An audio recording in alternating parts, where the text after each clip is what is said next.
जय शिव शंकर मित्रों, मैं हरीश पांडे आज का विषय लेकर के प्रस्तुत हूँ। और आज मैं जानकारी लेकर आया हूँ इस विषय पर कि साधना के दौरान सुरक्षा घेरा हम कैसे बनाएं, क्या है उसका विधान और क्या है उसका मंत्र। ठीक है मित्रों, इस विषय पर आज हम बात करेंगे। अगर वीडियो अच्छी लगेगी तो लाइक, सब्सक्राइब और शेयर ज़रूर कीजिएगा। मित्रों, प्रश्न ये आता है कि साधना में सुरक्षा घेरा बनाने की आवश्यकता क्यों है। क्या बिना सुरक्षा घेरा बनाए साधना नहीं की जा सकती?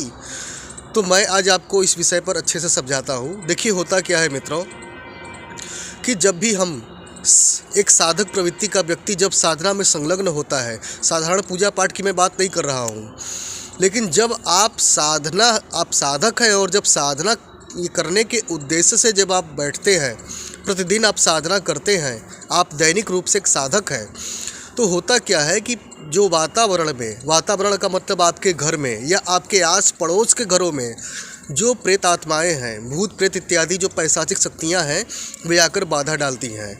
तो उनके बाधा डालने पर क्या होता क्या है कि हमारा साधना से मन उचटता है, हमारा मन अशांत होता है। इतना अशांत होता है कि हम बहुत चिड़चिड़े हो जाते हैं।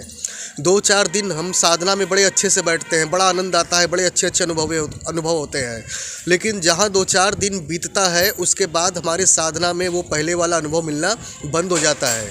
पता चलता है कि हम जितनी साधना कर रहे हैं उतने ही चिड़चिड़े होते जा रहे हैं, अशांत होते जा रहे हैं, डिस्टर्ब होते जा रहे हैं, दिमाग कहीं घुमा रह रहा है और तबीयत भी ठीक सी नहीं रहती है। अब मन कर रहा है साधना छोड़ दें या 10 माला कम कर दें, 5 माला कम कर दें। मन में काफ़ी तूफ़ानी विचार आना शुरू हो जाते हैं। ये स्थितियाँ आती हैं, साधना छुड़वाने की नौबत आ जाती है।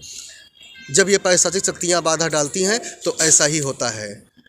और फिर एक वो साधना है जो बाधा मुक्त, जो आप सुरक्षा घेरा बना कर करते हैं, उसमें क्या होता है कि साधना में दिन दूनी रात चौगुनी आपकी उन्नति होती चली जाती है और आप बड़ी बड़ी उपलब्धियां प्राप्त करते हैं। साधना के दौरान भी आपका मन अच्छे से लगता है और प्रभु के चरणों में आपकी सूरत यानी कि आपकी लय लग पाती है। तो बहुत ज़रूरी है साधना में सुरक्षा घेरा बना करके साधना करना, और ये इतना कठिन भी नहीं है। मैं आज आपको बिल्कुल आसान मंत्र और विधान लेकर के आया हूँ मित्रों। हर किसी को ये आदत डालनी चाहिए, कम से कम मेरे दर्शकों को तो ये अभ्यास में ला देना चाहिए। मात्र 2 से 3 मिनट का इसमें समय लगता है। साधना के प्रारंभ में ही जो ही आप आसन पर बैठें, त्यों सबसे पहले आप इस सुरक्षा घेरे का निर्माण करें अपने इष्ट गुरु की आज्ञा लेकर के। ठीक है, उसके पश्चात आप साधना शुरू करें, खूब बरकत होगी। उसी साधना से बहुत सारे आप जो है कि परिवर्तन देखेंगे। तो चलिए हम जानते हैं वो विधि कौन सी है। सबसे पहले आपको क्या करना है कि चावल के दाने अपने दाएं हाथ में ले लेने हैं और उसे बाएं हाथ से ढक लेना है। अब मैं जो मंत्र बोल रहा हूँ उस मंत्र को आपको बोलना है। मंत्र कुछ इस प्रकार है: ओम अपसर्पन्तु ये भूता भूमि संस्थिता ये भूता विघ्नकर्तारस्य नश्यन्तु शिवाज्ञया अपक्रामन्तु भूतानि पिशाचः सर्वतो दिशं सर्वेषां विरोधेन पूजा कर्म समारंभे।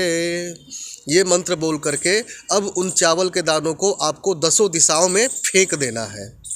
10 दिशाएं कौन सी होती हैं?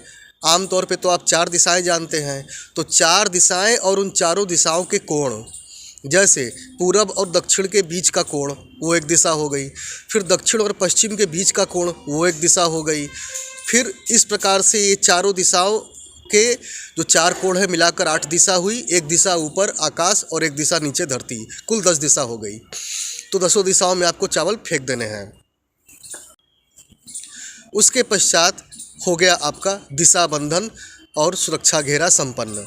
अब आप बिल्कुल सुरक्षित हैं। अब आप खूब ताव से साधना शुरू कीजिए। ठीक है, ये हो गई पहली विधि और ये विधि प्रामाणिक है और आजमाई हुई है। ठीक है, इसमें कोई दो राय नहीं है कि ऐसा करने पर सुरक्षा घेरा संपन्न नहीं होगा। निश्चित रूप से होगा। आप इसे करके देखिए, ये मेरा विश्वास है। ठीक है, बहुत लोगों ने इसे आजमाया है और बहुत लोग इसे आजमाते भी हैं और करते रहते हैं। ठीक है, तो विश्वास सबसे बड़ी शक्ति होती है। विश्वास रख के कोई काम करेंगे तो 100% सफलता मिलेगी। तो चलिए मित्रों, आज के लिए बस इतना ही। मुझे आज्ञा दीजिए। जय शिव शंकर।